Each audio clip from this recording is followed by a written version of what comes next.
Darren Kessler's laugh echoed through the smoke-filled room, bouncing off the scorched walls of the simulation chamber like a misplaced sitcom track. He was on his back, bruised ribs heaving, blood dripping from a cut just above his eyebrow. The ceiling had collapsed a few seconds earlier. Sparks danced above him. He laughed again. "Is he broken?" The voice came from a tall, pale figure behind the observation glass. Tarsk stood motionless, 4 glistening eyes narrowed on the monitor. The creature had observed dozens of species react to simulated danger, but none had done this. "He is injured," the assistant, Ven, replied. "He should be unconscious or attempting escape, not exhibiting amusement." "Play back the data from the last 30 seconds, Tarsk ordered.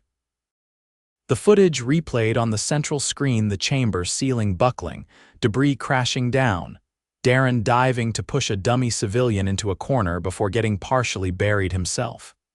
His arm had twisted awkwardly. Ven made a note to scan for fractures.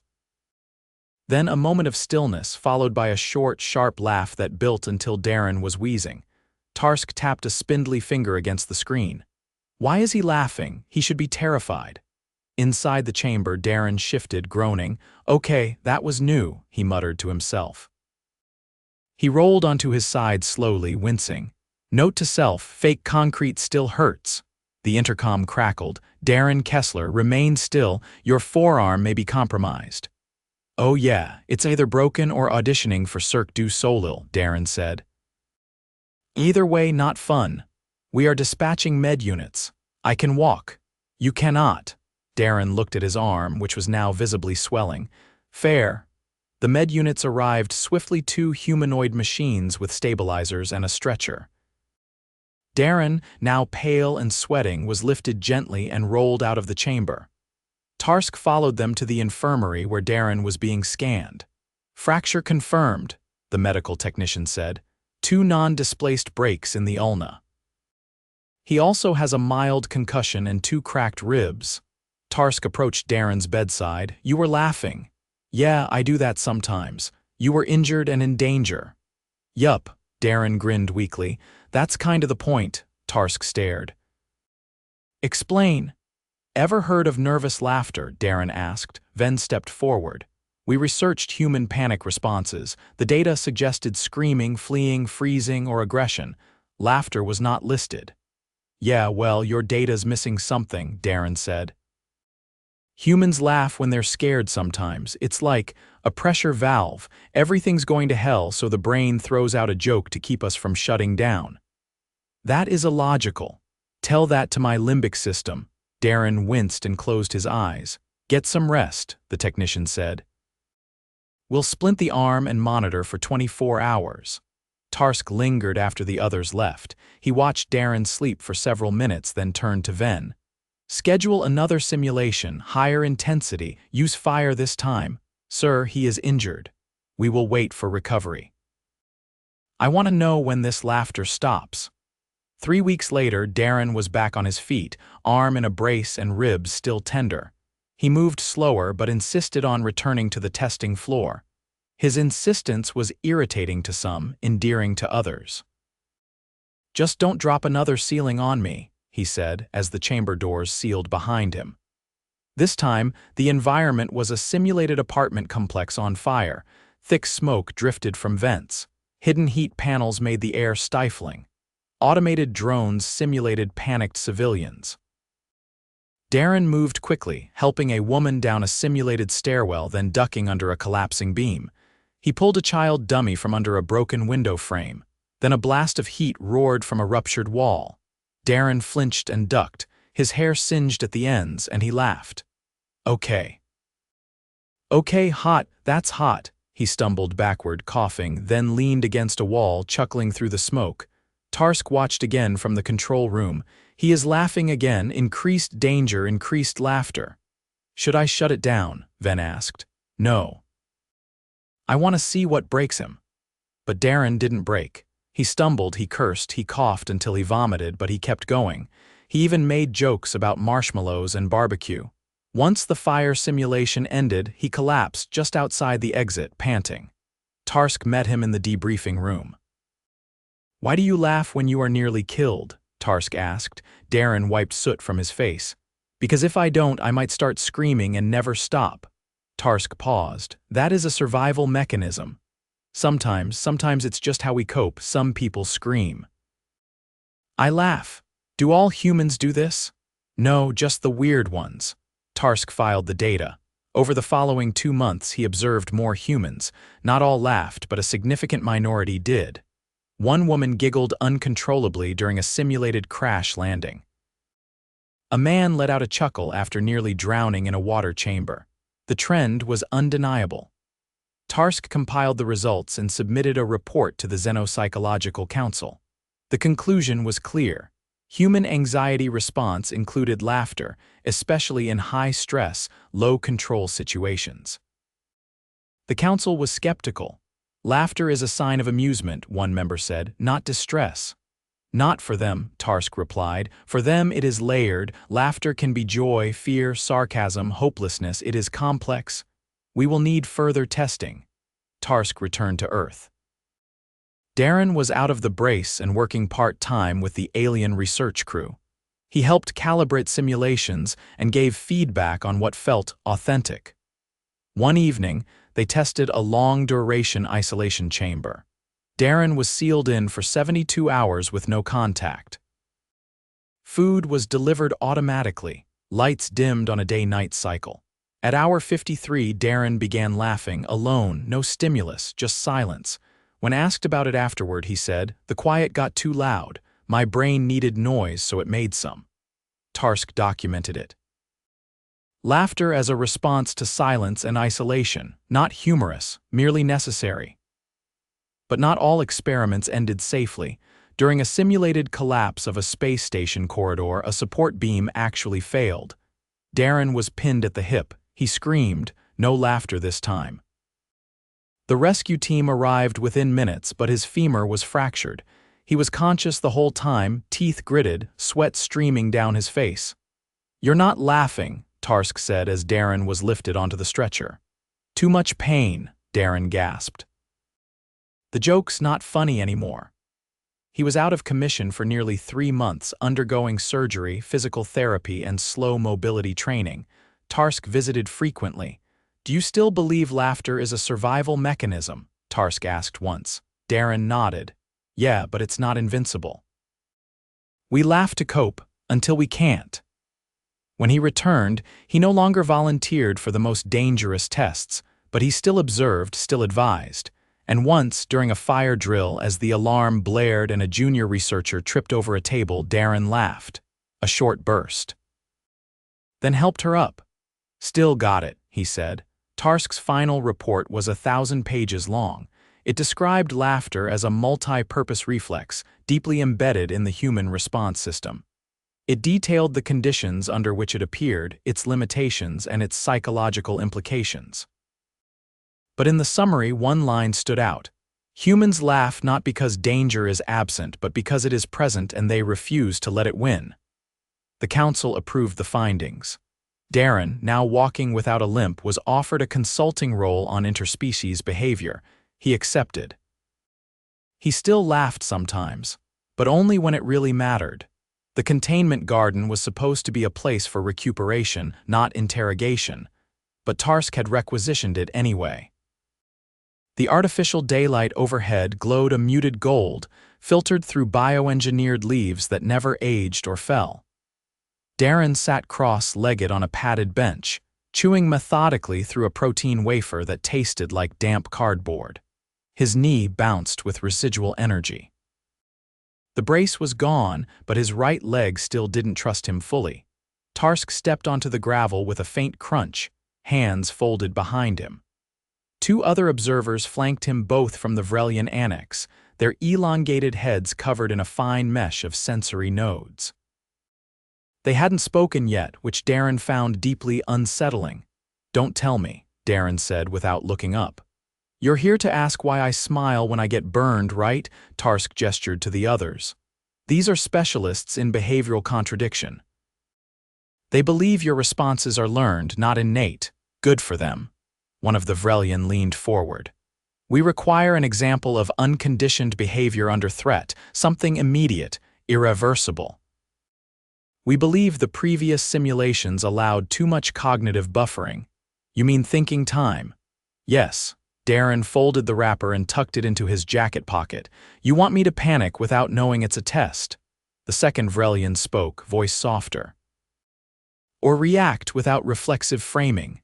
The point is to capture raw cognition, no filters, Tarsk added. They have proposed a new environment, one with no prior warning. That's not unnerving at all, Darren muttered. You're not going to drop me out of an airlock, are you? The ethics board forbade vacuum exposure after the incident with the Varnathi ambassador. Comforting. The taller Vrelian rotated slightly. We will initiate the scenario in 40 hours. You will not be informed when or how. Neat. I'll just be here, licking leaves and waiting for some cosmic prank. Darren stood slowly, stretching his leg with a grunt. The Vrelians departed in silence, vanishing into the garden's far archway. Tarsk lingered. You are not concerned. I am, Darren said. I'm just better at hiding it now. Your ability to mask internal distress is deeply inconvenient. Tell that to my therapist, Darren muttered, then added quickly, don't actually, I like her. 3 days passed, no incident. Darren resumed partial duties, stress analysis on cross-species interactions, consultation on human idioms, and once, a baffling conversation about the cultural significance of sarcasm. He kept one eye on the corners. Every door looked suspicious. Every hallway seemed too quiet. On the 4th day it happened. He stepped into the elevator outside the diagnostics wing. The doors slid shut, standard hum, then a sharp lurch. The floor tilted 30 degrees and stopped. Lights flickered once, then again, then went out, total darkness, no emergency lighting. No ventilation hum and no sound. Darren blinked. Okay, he said into the void. This is new. He reached for the panel, nothing. Touch sensors were dead. His breath echoed too loudly. Then the temperature dropped fast. He rubbed his arms. His jacket wasn't made for this. Right, he muttered. So this is it. Surprise panic test in a descending icebox. A soft tone rang out. Then a hiss. He backed into the corner just before a vent opened above him, releasing a fine mist. It had no scent, no taste, but it was cold. Bitterly so. His fingertips started to sting. All right, great. Let's just add hypothermia into the mix. He dropped to the floor, hugging his knees to conserve heat. Still no lights, still no noise.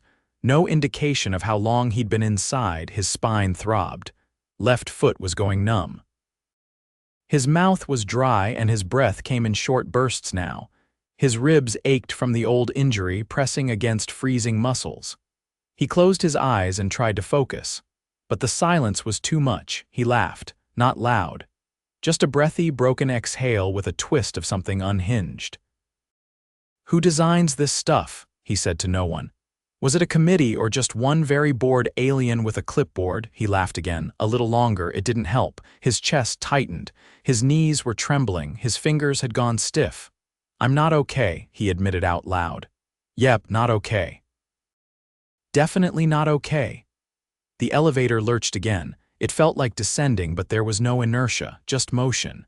Then a faint vibration underfoot, then light, not white, not artificial sunlight. The doors opened. He was standing on the edge of a garden cliff, not the one from before. This one had birds, real ones. Trees that swayed, a breeze. He staggered forward, blinking. A voice beside him said, "Please sit. You are being monitored." Darren looked over. Ven stood holding a thermal wrap and a flask. She handed them both over without ceremony. His hands shook too much to hold the cup. Ven helped. The liquid was hot, tasted like cinnamon and kelp. Tarsk arrived moments later. You experienced disorientation. No kidding, you laughed. I think I cried too. Can't really tell anymore. You were not aware it was a simulation. No, I thought maybe I'd been buried alive in a freezer. He sipped again. The warmth spread slowly through his gut. You created verbal humor while severely distressed. Yeah. It's what I do when I'm losing it. Tarsk tilted his head. You do not attempt control, you accept the chaos. I don't accept it, Darren said. I just don't pretend it's not happening. Big difference. Venn scanned his vitals with a handheld device. You experienced early-stage hypothermia, oxygen deprivation, and sensory disorientation. Neurological activity spiked in regions associated with memory recall and auditory hallucination. I thought I heard my 6th-grade math teacher yelling at me. That normal? No, cool. Tarsk turned away, recording something on his interface. Darren leaned back against the warm stone bench and exhaled. You're going to do that again, aren't you? He asked. Yes, Tarsk said. Can I at least get a heads up next time? No. A week later, he was cleared for full mobility again. The stiffness in his leg had faded, replaced by a dull ache that came and went. He walked with less caution now. The next test came during a routine decontamination check. A false alarm was triggered, one that locked him into a chamber and flooded it with a simulated neurotoxin cloud. He didn't laugh that time. He sang, off-key. A half-remembered tune from a childhood cartoon. The aliens monitoring him stared at the feed in silence. Is this normal? One asked. Tarsk shook his head. No, this is new. They observed as Darren clapped along to the rhythm, eyes wide but focused. When the gas cleared and he was released, they asked him why. Because I figured if I was going to hallucinate, I might as well score the soundtrack. That night, Tarsk filed a new sub-report. Subject has begun generating internal audio stimuli to offset isolation effects. Behavior implies a capacity to self-regulate internal states through culturally embedded pattern recall. The council requested clarification. Tarsk sent back one sentence. He sang to survive. Darren, meanwhile, ate dinner alone in the mess hall, still humming tunelessly. He didn't know when the next test would come, but he'd already started planning his next response. Not a joke, not a song, this time maybe a story. The scent of sterilized clay drifted faintly through the thermal acclimation chamber. Darren sat hunched on a low bench, peeling dried adhesive from his forearm. The last test had left a welt where the monitoring sensor had slipped under heat stress. He worked it off in thin gray curls, eyes half closed. Across the room, 3 Lorithian analysts arranged themselves around a circular table, their translucent torsos pulsing with muted violet light. You shouldn't have used that mist compound, Darren said, not looking up. It froze my sweat to my skin. I had to scrape my own elbow raw to get the damn sleeve off. It was calibrated to simulate Martian nightfall conditions in low-atmosphere shelters, said the one nearest him, adjusting a ring of haptic lenses around its headstalk. The reaction was within acceptable physiological limits. You mean I didn't die? Congratulations. A 4th figure entered. Not Lorithian, not Vrelian. This one was taller than either, with a body shaped like overlapping plates of deep green resin. It moved with a fluidity that made Darren think of sea creatures, though it walked upright. He hadn't seen this species before. The new arrival didn't sit.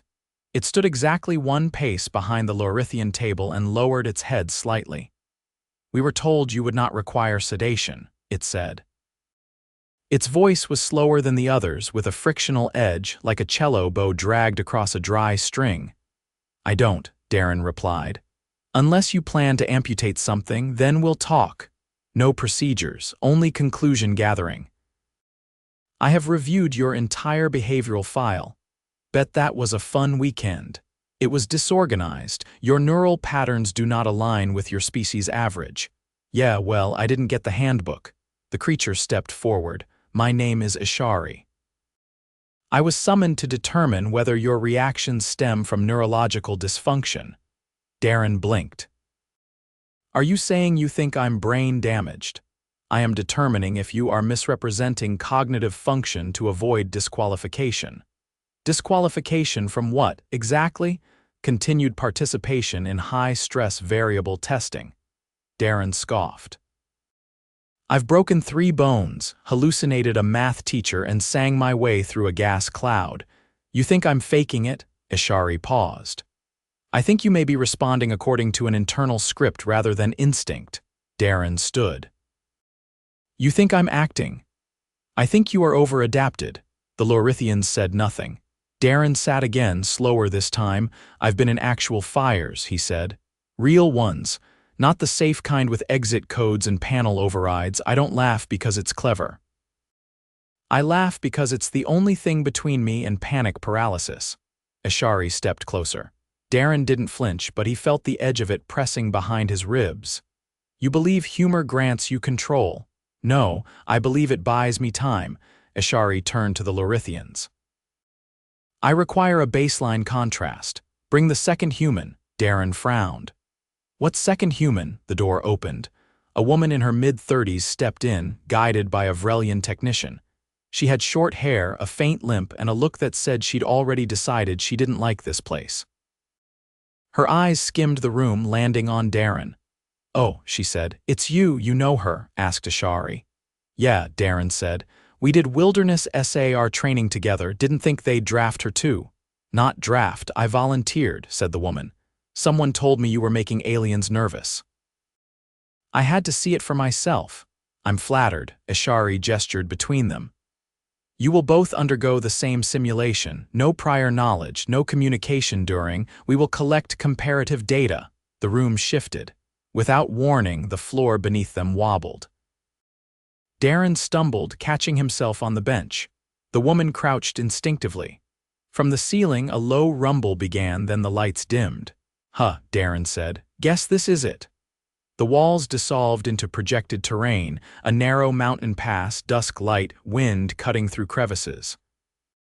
The temperature dropped sharply. Rocks shifted underfoot, a tremor passed beneath them. This is new, the woman said. You seen this one? Nope, just hope it's not a landslide. It was. A sharp crack echoed across the pass. Darren turned just in time to see a boulder the size of a van dislodge and roll toward them. They ran, not far. 10 meters, maybe. Then the path broke. The woman leapt across a gap. Darren slipped, caught himself, and scrambled after her. More rocks fell. Dust filled the air, then it stopped. No fade out, no transition, just silence. The simulation dropped. They stood again in the acclimation chamber, panting. That's it, Darren asked. Bit of a short ride. You both reacted instinctively, Ashari said. No verbal humor. No deflection. I was busy not dying. Exactly. The woman turned to Darren. Why didn't you laugh this time? He shrugged. Wasn't funny. The Lorithians exchanged glances. Ashari circled the pair slowly. The stimulus was immediate, physical. You defaulted to motion, not cognition. Darren nodded. Yeah, sometimes it's too fast for jokes. Ashari stopped. Then laughter is not a reflex, it is a tool, selectively deployed.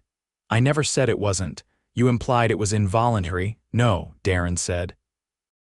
I said it happens when I need it to. My brain makes the call, not me. The woman leaned against the bench. So what's the verdict? Are we sane enough to stay? Ashari studied them both. You are not defective, you are divergent. Your capacity to modulate internal threat response is context-dependent. That makes you unpredictable. Darren blew out a breath. Well, that's not news. The Lorithians stood. We have sufficient data, no further testing is required. Ashari inclined its head. You may depart. The woman turned to Darren. Drinks later? Only if you're buying. As they left, Ashari remained alone in the chamber, silent. One of the Lorithians returned briefly to hand over a data slate. They're not replicable, Ashari said without turning. No. But they are instructive. Ashari placed the slate aside. We sought to understand laughter as a malfunction. It is not. No, the Lorithian agreed. It is adaptation.